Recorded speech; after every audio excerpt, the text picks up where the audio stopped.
So hello guys, कैसे हो आप सभी। तो आप सब मेरे को तो पहचान ही गए होंगे, आपका अपना शिंची फॉक्स। हाँ, मैं जानता हूँ कि मैंने लास्ट 4 सालों से मेरे चैनल पे कोई भी वीडियो नहीं अपलोड करी, because as you guys know time change हुआ। लॉकडाउन के बाद से सारी चीज़ें चेंज हुई, स्कूल्स वगैरह स्टार्ट हो गए and I really got busy. But कोई ना, जैसे 4 साल बाद अब हम आए हैं तो बिल्कुल ही वीडियोस नहीं रुकेंगे एंड हम अपने चैनल पे पूरा फोकस करेंगे। तो आप सबके लिए मैं नए नए टॉपिक्स लाता रहूँगा।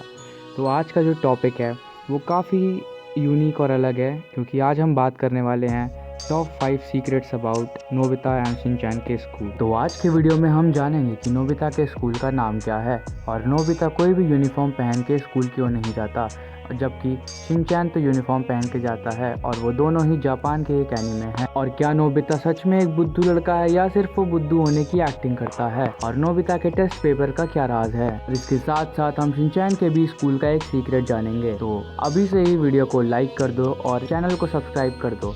तो बढ़ते हैं अब हमारे वीडियो की तरफ। Nobita school name.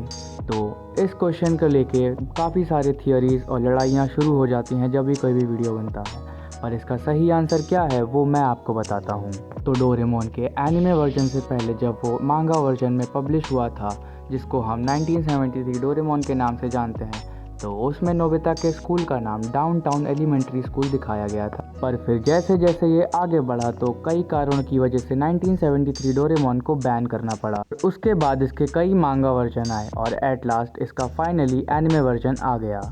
पर उस एनिमे वर्जन में हमें नोबिता के कोई भी स्कूल का नाम नहीं बताया गया और ना ही अभी तक उसके स्कूल का नाम डिस्क्लोज हुआ है। और अब कुछ लोग कमेंट सेक्शन में आके बोलेंगे कि गूगल पे तो नोबिता के स्कूल का नाम गाको दिखाता है, पर मैं उन लोगों को बता दूं कि जापान में स्कूल को हम गाको कहते हैं जापानीज़ में, जैसे कि हम हमारे इंडिया में स्कूल को हिंदी में विद्यालय कहते हैं, पर विद्यालय तो उसका नाम नहीं होता ना। और इसके एनिमे वर्जन में कभी भी ऐसा नहीं हुआ कि नोबिता ने अपने स्कूल का नाम लिया हो या फिर उसके फ्रेंड्स ने कभी भी नाम लिया हो। पर हमें उसके स्कूल का नाम जानने में क्या ही रखा है दोस्तों, क्योंकि हमारे लिए तो वो हमेशा नोबिता का स्कूल ही रहेगा। अब देखो गाइस, हमें ये पता है कि नोबिता कभी भी अपने स्कूल में स्कूल यूनिफॉर्म पहन के नहीं जाता है, और नोबिता ही क्या, उसके कभी भी कोई भी क्लासमेट्स स्कूल यूनिफॉर्म में नहीं आते हैं। और शिनचैन में ऐसा कुछ भी नहीं है। शिनचैन में तो उसके और उसके सारे फ्रेंड्स की स्कूल ड्रेस है और वो हर रोज़ प्रॉपर स्कूल यूनिफॉर्म में ही स्कूल अटेंड करते हैं। और ऐसा क्यों है? क्योंकि शिनचैन भी तो डोरेमोन की तरह एक जापानीज़ एनिमे है।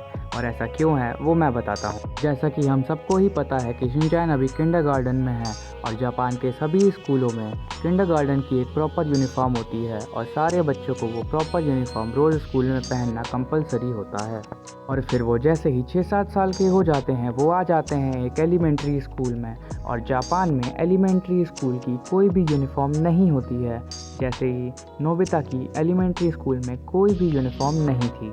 नोबिता भी जब छोटा था तब उसकी भी स्कूल यूनिफॉर्म थी। ये चीज़ आपने कुछ एपिसोड में देखी होगी, और ये चीज़ हमें शिनचैन में भी देखने को मिलती है। शिनचैन का एक एपिसोड था जिसमें हमें 6 साल का शिनचैन देखने को मिलता है, और वह किंडरगार्टन से निकलकर एक एलिमेंट्री स्कूल में जाता है, और उसके नए एलिमेंट्री स्कूल की कोई भी यूनिफॉर्म नहीं थी। गाइस, जैसा कि आपको पता है कि शिनचैन और डोरेमोन पहले से चले आ रहे एनीमे हैं, और पहले जापान के स्कूलों में ऐसा सिस्टम चलता होगा, लेकिन अब जापान के सभी स्कूलों में यूनिफॉर्म चलती हैं, चाहे वो किंडरगार्टन स्कूल हो या फिर एलिमेंट्री स्कूल ही क्यों ना। अब जब नोबिता के स्कूल की बात चली रही है तो आपने उसके स्कूल की एक बात ज़रूर नोटिस करी होगी कि जब भी उसे टेस्ट पेपर मिलता है तो उसमें हमेशा उसके कुछ आंसर ज़ीरो ही नहीं बल्कि उसमें टिक भी लगा रहता है, और टिक का मतलब तो हमेशा ही जनरली सही होता है। नोबिता के 1-2 आंसर सही होते हैं तुक्के से, तो उस पर सर्कल बना हुआ होता है, क्योंकि जहाँ तक हम लोग जानते हैं कि सर्कल तो रॉन्ग आंसर पे लगता है, पर ऐसा बिल्कुल ही नहीं है, क्योंकि जापान का चेकिंग सिस्टम इंडिया के चेकिंग सिस्टम से बहुत ज़्यादा डिफरेंट है, क्योंकि वहाँ पे सर्कल का मतलब एकदम सही होता है और टिक का मतलब एकदम करेक्ट होता है। तो इसीलिए नोबिता के टेस्ट पेपर में हमें ये सब देखने को मिलता है।